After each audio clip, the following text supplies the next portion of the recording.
మన హిందూ మతంలో ఏదైతే ఉందో మనం ఎవరైతే బలహీన వర్గాలుగా ఓబీసీలుగా గుర్తిస్తామో బీసీలుగా గుర్తిస్తామో వాళ్ళకి 25% రిజర్వేషన్ పొందుతుంది. వీళ్ళు మైనారిటీలలో ఏదైతే ఉందో సామాజిక వెనుకబాటుతానికి గురవుతున్నటువంటి యొక్క వర్గాలు, not the entire Muslim religion. దాంతో మీ ఖాన్ పఠాన్ సున్నీ లేరు. మా డ్రైవర్ ఎప్పుడు చెప్తుంటాను నేను పాపం, but is not socially backward. వాడికి ఏదైతే ఉందో రిజర్వేషన్ లేదు. ఇది రిలీజియన్ బేస్ కాదు. ఇది ఇంకొక అంశం మీకు నేను క్లారిటీ చేయవలసింది ఏంటంటే, ఇలా ఉమ్మడి ఆంధ్రప్రదేశ్ రాష్ట్రంలో, ఆ తెలంగాణ రాష్ట్రం కానీ ఆంధ్ర రాష్ట్రం కానీ, ముస్లింలకు ఏదైతుందో సామాజిక వెనుకబాటుతనానికి గురవుతున్నటువంటి వర్గాలకు ఏదైతే 4% రిజర్వేషన్ కల్పిస్తున్నారో దాన్ని సుప్రీంకోర్టు ఏదైతున్నదో రక్షణ దాన్ని ఏదైతుందో అనుమతించింది. ఇది గమనించాలి. ఇప్పుడు తెలుగు రాష్ట్రాలు తెలంగాణ కానీ ఆంధ్ర కానీ అంటే ముస్లింలకి ఏ 4% రిజర్వేషన్ అమలు చేయబడుతుందో ఇది సుప్రీంకోర్టు అనుమతితోని కొనసాగుతున్నది. మనం ఎంత చేస్తున్నాం? 42 చేయాలని భావిస్తున్నాం. అంటే పెరిగేది 13 అని చెప్పినా కదా. 13ను 29కి నువ్వు ప్రపోర్షనేట్గా డివైడ్ చేయి. ఈ పెరిగే 13% ఏదైతే ఉందో ఇప్పుడు అమలవుతున్న 29%కి ప్రపోర్షనేట్గా దాన్ని డివైడ్ చేయి. అంతే కదా బాబు? మీరు ఏమన్నా మీకు అనుమానం ఉంటే నన్ను 29 13 డివైడ్ చేస్తే ఎంత అవుతుంది? 4% ఏదైతే ముస్లిం సామాజిక వెనుకబాటుతనానికి గురవుతున్న వారికి ఉన్నారో వాళ్ళ 1.8 పెరుగుతుంది. అమాంగ్ దిస్ 13 13లో ఏదైతున్నదో ముస్లిం సామాజిక వెనుకబాటుతనానికి గురవుతున్న వారికి పెరగబోయేది ఎంత? 1.8. మీరు లెక్కలు చేయండి. మీరు గూగుల్ అంటే దాన్ని మొట్టగా కంప్యూటర్ అది ఉంటుంది, కొట్టుకోండి. 29 13 అయితే 4కి ఎంత? 29 13 అయితే 4కి ఎంత? అంతే కదండి. 4కి ఎంత? 1.8. అంటే 4 + 1.8 ఎంత అవుతుంది? 5.8. ఈ 5.8 రిజర్వేషన్ ఎందులో? కేవలం విద్యా ఉద్యోగాలలో.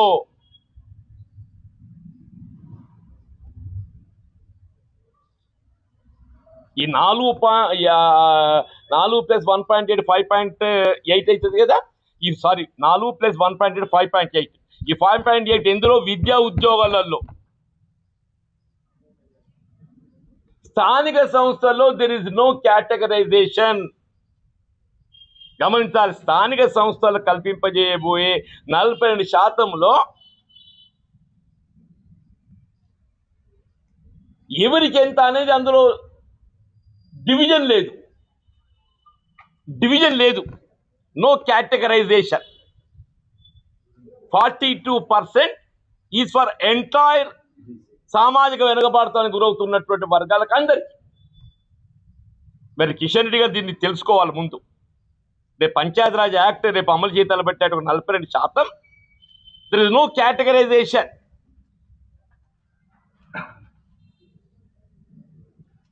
ఈ 42% అమల్లో ఏదైతుందో రేపు స్థానిక సంస్థలకు ఎన్నికలు నిర్వహిస్తే మీరు గ్రామ పంచాయతీ సర్పంచ్ వార్డు మెంబర్సే కానివ్వండి, మండల పరిషత్ సభ్యులే కానీ, జిల్లా పరిషత్ సభ్యులే కానీ, జిల్లా పరిషత్ చైర్మన్లే కానీ, నాట్ ఈవెన్ 0.1% ముస్లిం వస్తలేడు. మీరు గత ఎలక్టెడ్ రిప్రజెంటేటివ్స్ ఫిగర్ ఉంది కదా మన దగ్గర. ఇప్పుడు గతంలో ఎలక్టెడ్ రిప్రజెంటేటివ్ ఫిగర్ ఉంది కదా మన దగ్గర.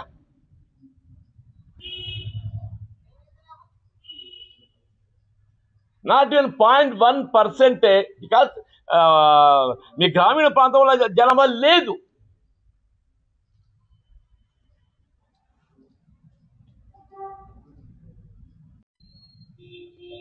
అమలవుతున్న 54 ఇంకా అదనంగా 13 తోడైతే 67 అవుతుంది కదా. ఈ 67 కూడా జస్టిఫికేషన్ ఉన్నది.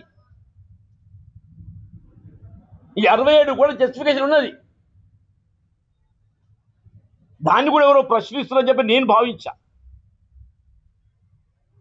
దాన్ని కూడా ఎవరైనా ప్రశ్నిస్తారని చెప్పి నేను భావించా. ఎందుకంటే జస్టిఫికేషన్ ఇన్ ఇట్. ఇప్పుడు తమిళనాడు 69% అమలు చేస్తుంది. ప్రశ్నించకుండా 9th షెడ్యూల్లో చేర్చాలి. ప్రశ్నించకుండా దురుద్దేశపూర్వకంగా ఇది కాంగ్రెస్ పార్టీకి ఎక్కడ మైలేజ్ వస్తుందో, జాతీయ స్థాయిలో రాహుల్ గాంధీ గారికి ఎక్కడ మైలేజ్ వస్తుందో అని ఒక కుచ్చిత బుద్ధితో ఎవరైనా ప్రశ్నిస్తే అటువంటి వాళ్ళని అదుపు చేస్తానికి ఇది 9th షెడ్యూల్ చేర్చాలని చెప్పని ఇలా విజ్ఞప్తి నివేదిక.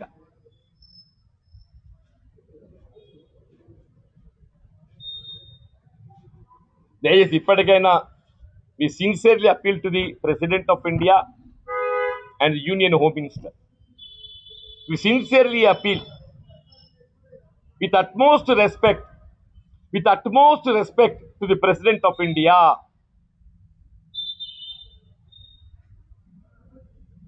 నేను మాకు సమయం ఇవ్వకపోవడం మా ప్రభుత్వానికి, గౌరవ ముఖ్యమంత్రి గారికి ఇట్స్ మోస్ట్ అన్ఫార్చునేట్ అని చెప్తూనే మీరు ఇప్పటికైనా ఏదైతుందో ఆ 50% సీలింగ్ అనేది ఉందో గత ప్రభుత్వం 2018లో దాన్ని పొందుపరిచిందో దాన్ని సీలింగ్ తొలగించే విధంగా ఆర్డినెన్స్ మీ ముందుకు వచ్చింది. రాష్ట్ర గవర్నర్ మీకు నివేదించిండ్రు. దాని యథావిధిగా మీరు ఆమోదిస్తే మీరు 42% రిజర్వేషన్ బలహీన వర్గాలు కల్పించే అవకాశం మాకు లభిస్తుంది. తెలంగాణ రాష్ట్రంలో సామాజిక వెనుకబడతానికి గురవుతున్నటువంటి ఒక ఓబీసీలు, బలహీన వర్గాలు, ప్రవృత్తులపై ఆధారపడేటువంటి ఒక వర్గం, వారికి ఏదైతే ఉందో స్థానిక సంస్థల్లో రేపు 42% రిజర్వేషన్తో ఎన్నికలు నిర్వహించుకునే అవకాశం. అదర్వైజ్ నాకు వచ్చేది 1500 జాప్యం అయితే 10,000 కోట్లు కోల్పోతుంది. రాష్ట్ర అత్యున్నతమైన న్యాయస్థానం హైకోర్టు కూడా ఉత్తర్వులు ఇచ్చింది, ఆర్డర్ రాష్ట్ర ప్రభుత్వానికి ఆదేశాలు ఇచ్చింది. మరి సెప్టెంబర్లోగా సర్పంచులకు ఎన్నికలు నిర్వహింపజేయాలన్నారు. సెప్టెంబర్లోగా సర్పంచులు నిర్వహింపజేయాలన్నారు. నేను రాష్ట్ర ప్రభుత్వాన్ని కూడా ఏదైతుందో మీరు సర్పంచులకు తక్షణమే రాష్ట్ర అత్యున్నతమైన ఒక న్యాయస్థానం ఏదైతే ఆదేశాలు ఇచ్చిందో దానికి అనుగుణంగా మీరు ఎన్నికలు నిర్వహించేయండి. భారత రాష్ట్రపతి కూడా విత్ అట్మోస్ట్ రెస్పెక్ట్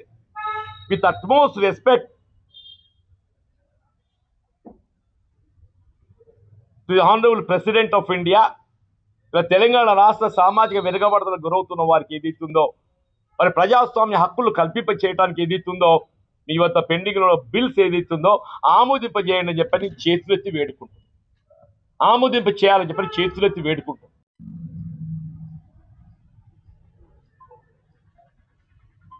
ఒకటి, భారత రాష్ట్రపతి సమయం ఇయ్యక తెలంగాణ రాష్ట్ర ప్రభుత్వం అంటే మొత్తం తెలంగాణ ప్రజానికైనా గౌరవపరిచినట్టు.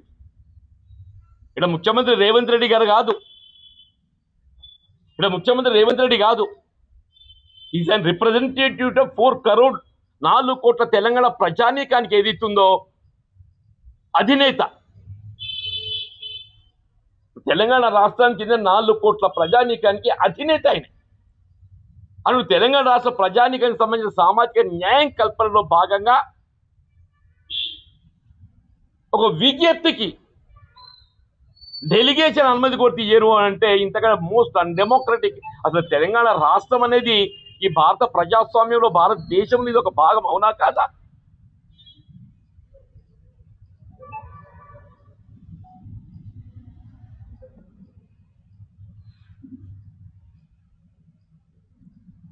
దానికి భారతీయ జనతా పార్టీ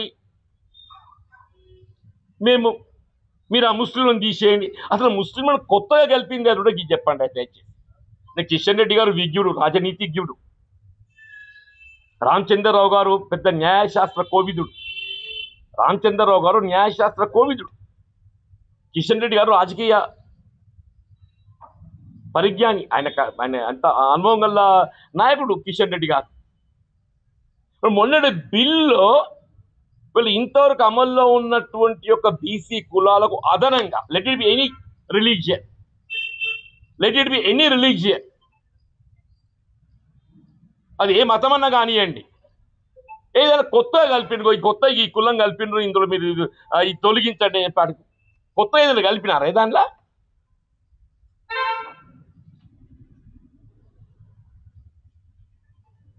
ఇలా భారత రాజ్యాంగంలో దయచేసి అందరు గమనించాలా బాబు, మీరు కూడా చెప్పండి, మతపరమైనటువంటి రిజర్వేషన్ కల్పించే అటువంటి అవకాశం లేదు, అది ఏ మతమే కానీ.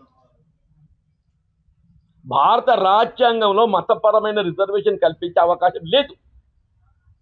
అది హిందూ మతమే కానీ, ఇసాయే కానీ, ముస్లిమే కానీ, అది ఏ మతమే కానీ మతపరమైనటువంటి రిజర్వేషన్ కల్పనకి ఏదైతుందో భారత రాజ్యాంగంలో చోటు లేదు. వీళ్ళ బాబాసాహెబ్ బిఆర్ అంబేద్కర్ స్పష్టంగా రాజ్యాంగంలో వివరించింది, దళితులకు ఏదైతున్నదో ఎస్సీ ఎస్టీలకు జనాభా ప్రాతిపదికన వాళ్ళు ఉండే ఒక సామాజిక వెనుకబాటుతనాన్ని పరిగణలోకి తీసుకొని పాపులేషన్ బేసిస్ రిజర్వేషన్ వల్ల కల్పనకు ఏదైతుందో అంత రాజ్యాంగంలో పొందుపరిచి, బలహీన వర్గాలకు ఏదైతుందో సామాజిక వెనుకబాటుతనాన్ని గురవుతున్నటువంటి ఒక వర్గాలను గుర్తించి బలహీన వర్గాలకు సంబంధించి సామాజిక వెనుకబాటుతనానికి గురవుతున్నటువంటి వర్గాలను గుర్తించి వాళ్లకు రిజర్వేషన్ సౌకర్యం కల్పించడానికి స్కోప్ ఇచ్చింది. ఇప్పుడు భారత ప్రజాస్వామ్యంలో అత్యున్నతమైనటువంటి ఒక స్థానం భారత రాష్ట్రపతి, the highest democratic position is a president of India.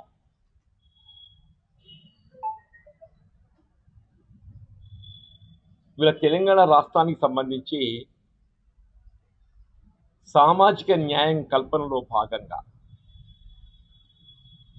వీళ్ళ ఓబీసీలకు ఏదైతే ప్రస్తుతం అమలు చేయబడుతున్న 29% స్థానే 42% అమలు చేయబడే విధంగా, అంటే ప్రస్తుతం అమలు చేయబడుతున్నది 29%, దాన్ని 42% అంటే పెంచబోయేది 13%. 42% అమలు చేయబడే విధంగా శాసనసభలో చట్టాన్ని ఆమోదింపజేసుకొని రాష్ట్ర గవర్నర్ గారి ద్వారా కేంద్ర ప్రభుత్వం రాష్ట్రపతికి ఆ బిల్ ఆమోదం కొరకు పంపిస్తే దాదాపు 4 మాసాలు గడుస్తుంది. మనకు తెలిసింది. ఒకవైపు ఏదైతుందో ఈ 42% రిజర్వేషన్ కేంద్ర ప్రభుత్వం నాంచివేత ధోరణితో మన రాష్ట్రంలో అత్యున్నతమైన న్యాయస్థానం హైకోర్టు ఏదైతున్నదో సెప్టెంబర్లోగా స్థానిక సంస్థలకు ఎన్నికలు నిర్వహింప చేయాలని చెప్పని ఆదేశాలు ఇచ్చారు.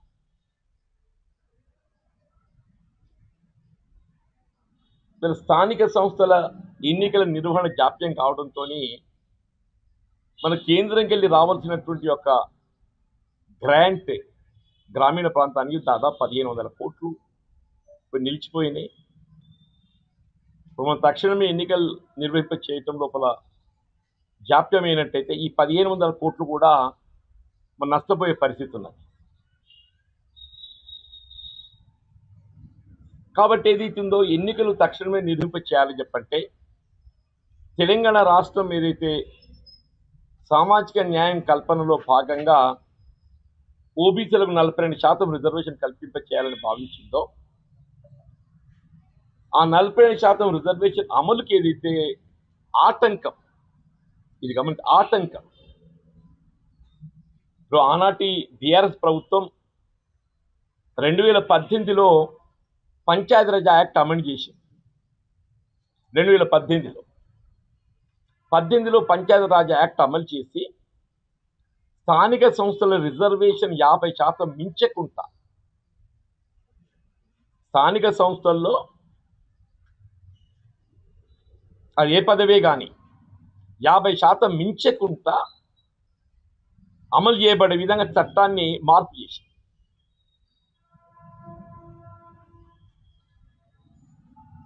ఇప్పుడు ఈ 2018లో మార్పు చేయబడ్డట్టు ఒక పంచాయతీరాజ్ చట్టం ప్రకారంగా మనం ఎన్నికలు నిర్వహింపజేస్తే స్థానిక సంస్థలు 50% రిజర్వేషన్ మించే అవకాశం లేదు. To go within 50%. మనము 42% కల్పింప చేయాలని చెప్పని మనం భావించి బిల్లు ఆమోదింప చేసుకొని కేంద్ర ప్రభుత్వానికి రాష్ట్రపతి నివేదించి ఇప్పుడు 42% బీసీలకు, దళితులకు 15%, ఎస్సీలకు, ఎస్టీలకు 10%, అంటే 42 + 25 + 10 67% అమలు చేయబడాలని అంటే ఈ 50% సీలింగ్ మనకు అడ్డొస్తుంది. 50% సీలింగ్ అడ్డొస్తుంది.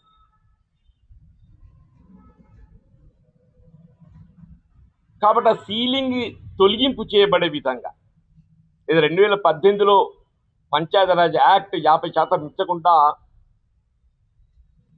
రూపొందించిందో ఆ సీలింగ్ తొలగింపు చేయబడే విధంగా తెలంగాణ ప్రభుత్వం ఆర్డినెన్స్ జారీ చేసింది.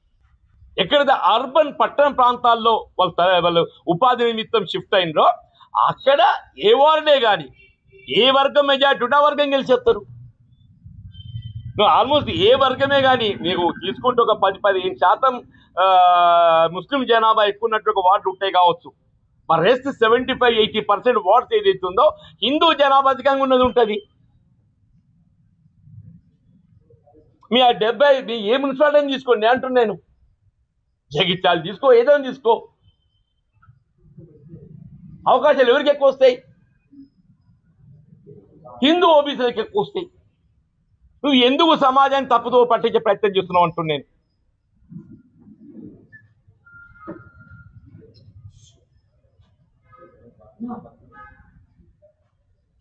వీళ్ళు ముస్లిం సామాజిక వెనుకబడతానికి గురవుతున్న వారికి 4+1.8 5.8 అయితే హిందువులకు రాబోయేది 25+11.2. కొద్దిగా మీకు వివరించి చెప్తాను బాబు. నేను మా పాత్రికేయ సోదరులు దయచేసి ఈ స్టాటిస్టిక్స్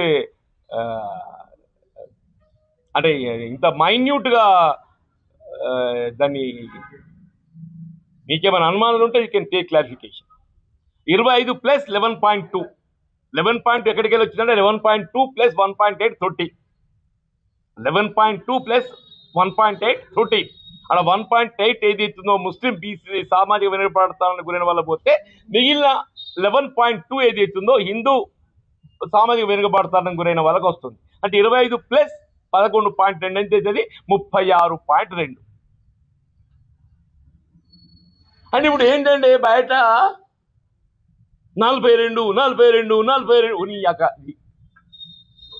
ఇది 42 అనేది కొత్తగా పుట్టేది కాదురా నాయన. గతంలో అమలవుతున్న 29 స్థానే 42 వస్తుంది. క్యాచ్ అయిందా? 29 స్థానే 42 రాబోతున్నది. అంటే ఎంత పెరుగుతున్నది? 13 పెరుగుతున్నది.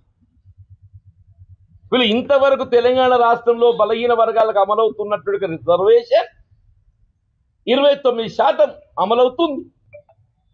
ఈ 42తో ఏమవుతుంది? 13 అధికమైతే. ఇలా 42 కొత్తగా ఇస్తలేరు, ఉన్నదానికి 42 అదనంగా ఇస్తలేరు. మా మిత్రులు కూడా తెలవాలి, లెక్కలు చేసుకోండి మీరు.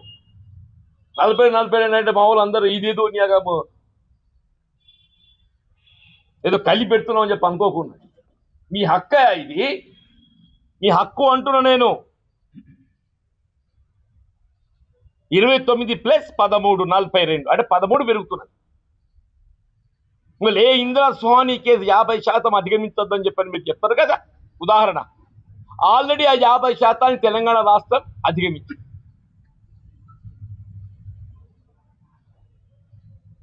29+15+10 ఎంత అవుతుంది? 29+15+10 54. 29 ఓబీసీ, 15 ఎస్సీ, 10 ఎస్టీ ఎంత అవుతుందన్న? 54 అవుతున్నది. అంటే ఆల్రెడీ మీరు 50% సీలింగ్ క్రాస్ అయిందా లేదా? మీరు ఈడబ్ల్యూఎస్ 10 పక్కన పెట్టు. మోడీ గారు ఏదైతుందో అన్రిజర్వ్డ్ క్యాస్ట్ కూడా ప్రత్యేకంగా 10% ఎబో 100% ఇచ్చింది 10%. అది కాకుండా తెలంగాణ రాష్ట్రంలో already we have cross 50%. Already we have cross 50%. 54 అవుతున్నాం ఇక్కడ. ఇప్పుడు ఇందిరా స్వామి కేసులో కూడా ఏం పేర్కొన్నదని చెప్పారంటే సాధారణ పరిస్థితులలో 50% మించకూడదు. సాధారణ పరిస్థితుల్లో 50% మించకూడదు. But in exceptional circumstances where justification is there, in exceptional circumstances where justification is there, you can exceed అని కూడా పేర్కొంది ఇందిరా స్వామి కేసులో. కాబట్టే తెలంగాణ రాష్ట్రంలో 54 అమలవుతుంటే దాన్ని ఎవడు కూడా ప్రశ్నిస్తలేడు. తెలంగాణలో ఇవాళ 54 అమలవుతున్నా nobody is pointing it out. ఎందుకు దాన్ని పాయింట్ అవుట్ చేస్తలేరు? జస్టిఫికేషన్ ఉన్నది కాబట్టి. ఆర్డినెన్స్ జారీ చేయాలని తలంచి ఆ ఆర్డినెన్స్ జారీ ప్రక్రియలో భాగంగా ఏదైతే గవర్నర్కు ఈ ఆర్డినెన్స్ నివేదించిందో గవర్నర్ గారు దాన్ని ఆమోదించకుండా భారత రాష్ట్రపతికి నివేదించి మొదటిదేమో 42% రిజర్వేషన్కు 2 బిల్లులు ఆమోదించుకున్నాం. ఒకటి స్థానిక సంస్థల ఎన్నికల్లో 42%, రెండోది విద్యా ఉద్యోగాలలో 42%. అది మొదటి 2 బిల్లులు కేంద్ర ప్రభుత్వం 9th షెడ్యూల్లో చేర్చాల్సిన అటువంటి అంశం ఏదైతే ఉందో చేర్చకుండా దాన్ని అక్కడ వాళ్ళు నాన్చివేస్తారు. ఇప్పుడు మొన్నటి ఆర్డినెన్స్ ఏదైతే ఉందో ఈ 50% మించకుండా ఎన్నికలు నిర్వహింప చేయాలని చెప్పి 2018లో అప్పటి ప్రభుత్వం ఉత్తర్వులు జారీ చేసిందో దాన్ని మార్పు చేయబడే విధంగా ఆర్డినెన్స్ జారీ చేయాలని చెప్పని తెలంగాణ ప్రభుత్వం గౌరవ ముఖ్యమంత్రి రేవంత్ రెడ్డి గారు ఆయన క్యాబినెట్ ఏదైతే నిర్ణయం తీసుకొని ఆ నివేదికను ఆర్డినెన్స్ జారీకి ఏదైతుందో గవర్నర్ గారికి నివేదించి, అంటే గవర్నర్ గారి ముద్ర వేయడానికి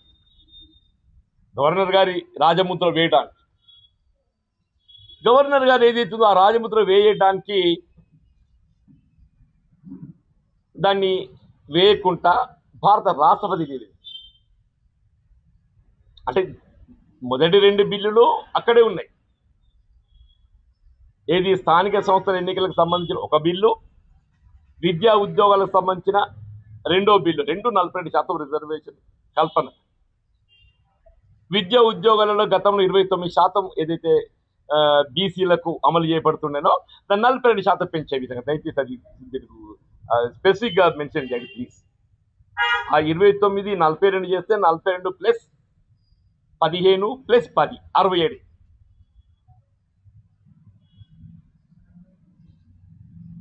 ఈ 2వ ఆర్డినెన్స్ ఏదైతుందో భారత రాష్ట్రపతి దగ్గర ఇవి నిలిచిపోవడంతో ఇవన్నీ ఇవాళ తెలంగాణ రాష్ట్ర ప్రభుత్వం ఇవాళ గౌరవ ముఖ్యమంత్రి గారి ఆధ్వర్యంలో ఆయన క్యాబినెట్ సహచరులు అందరూ కూడా ఒక రాష్ట్రంలో అత్యున్నతమైనటువంటి ఒక స్థానము హోదా ఎవరైనా కలిగి ఉంటారంటే అది ప్రభుత్వం. ప్రజా సంక్షేమ కార్యక్రమాలు ప్రభుత్వ నిర్ణయాలు తీసుకునేది ప్రభుత్వం. అటువంటి ప్రభుత్వం అది ఏ పార్టీ అనేది కాదు. ఇక్కడ తెలంగాణ ప్రభుత్వం ఏదైతుందో గౌరవ ముఖ్యమంత్రి రేవంత్ రెడ్డి గారు ఆయన క్యాబినెట్ సహచరులు అందరూ కూడా